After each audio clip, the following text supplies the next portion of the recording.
Baik, assalamualaikum warahmatullahi wabarakatuh.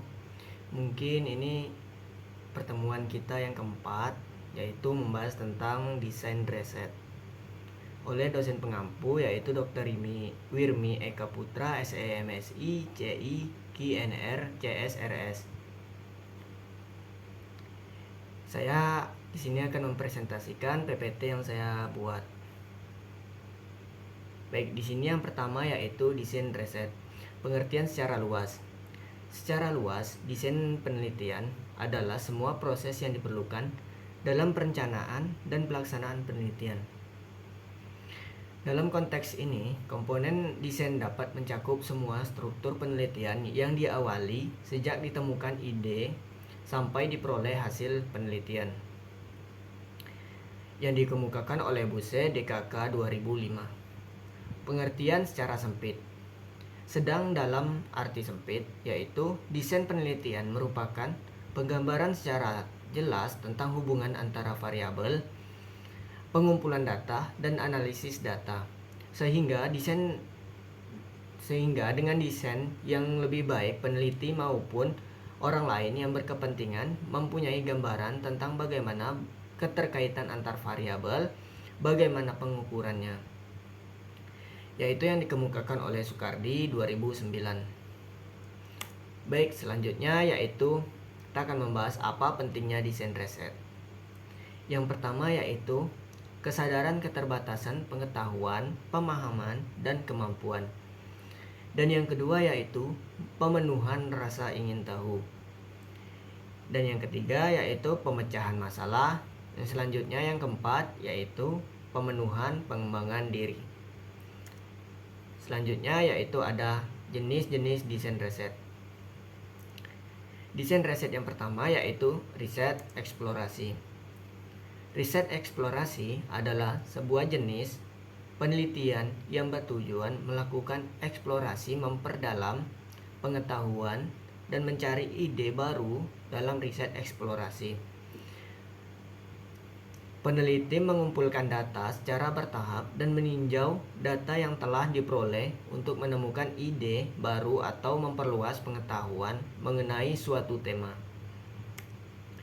Yang selanjutnya yaitu ada deskriptif, mengumpulkan data yang terkumpul dengan menggunakan tabel, grafik, diagram, piktogram, perhitungan modus, median, mean, standar, deviasi, dan perhitungan persentase.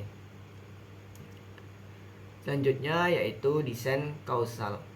Adalah jenis penelitian yang disusun untuk meneliti kemungkinan adanya hubungan sebab akibat antar variabel.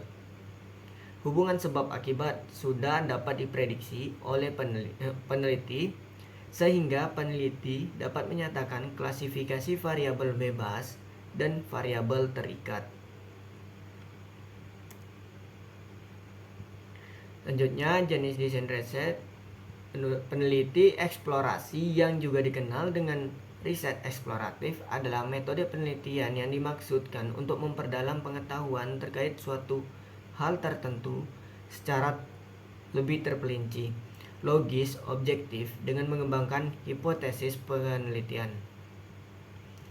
Lalu tujuannya adalah yang pertama yaitu menjawab pertanyaan iya atau tidak.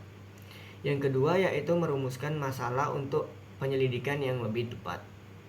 Yang ketiga yaitu memberikan informasi tentang suatu kondisi, suatu masalah dengan segera. Yang keempat yaitu mempresentasikan isu-isu penting. Dan yang lima atau yang terakhir adalah menyajikan masalah yang tidak pasti untuk dipelajari dalam penelitian. Selanjutnya yaitu berlawanan dengan studi eksplorasi. Studi yang lebih formal biasanya disusun dengan hipotesis atau pertanyaan investigatif yang dinyatakan secara luas atau secara jelas. Penelitian deskriptif berusaha untuk mengumpulkan informasi untuk menjawab pertanyaan peneliti dengan memperhatikan aspek-aspek yang didapat dari banyak data penelitian, sehingga dapat menggambarkan suatu kondisi, peristiwa, atau fenomena dengan spesifik dan urut.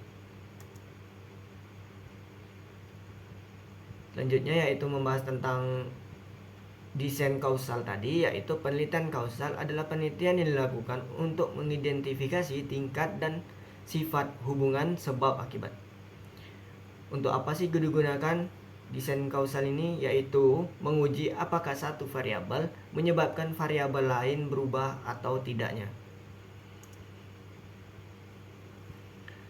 Lalu selanjutnya yaitu apa saja strategi dalam desain riset. Yang pertama yaitu eksperimen. Eksperimen adalah desain penelitian. Eksperimen ditentukan oleh bagaimana cara peneliti mengatur subjek ke dalam kondisi dan kelompok yang berbeda. Yang kedua yaitu penelitian survei. Survei adalah sebuah sistem untuk mengumpulkan informasi dari atau tentang orang-orang untuk ekskripsikan, membandingkan atau menjelaskan pengetahuan, sikap, dan perilaku mereka. Yang ketiga yaitu observasi. Strategi yang berguna untuk mengumpulkan data pada tindakan dan perilaku orang-orang adalah observasi. Selanjutnya yaitu studi kasus. Studi kasus berfokus pada pengumpulan informasi terkait objek tertentu, acara atau kegiatan seperti unit atau organisasi bisnis tertentu. Selanjutnya yaitu ada teori dasar. Alat penting dari teori dasar adalah pengambilan sampel teoritis, pengodean, dan perbandingan konstan. Yang selanjutnya yaitu yang terakhir penelitian tindakan. Penelitian tindakan atau yang biasa disebut action reaction terkadang dilakukan oleh konsultan yang ingin memperkasai proses perubahan dalam organisasi. Selanjutnya yaitu akan membahas tentang studi cross-seksional.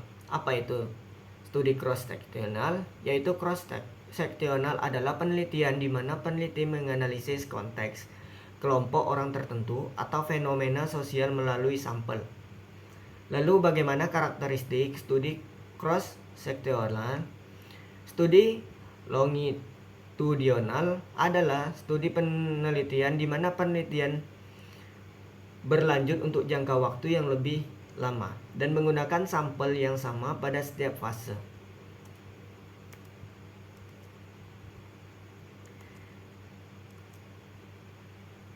Baik, itulah tadi presentasi untuk PPT metodologi penelitian pada pertemuan keempat ini. Kurang lebihnya saya mohon maaf apabila ada salah kata. Dan saya akan tutup dengan wassalamualaikum warahmatullahi wabarakatuh.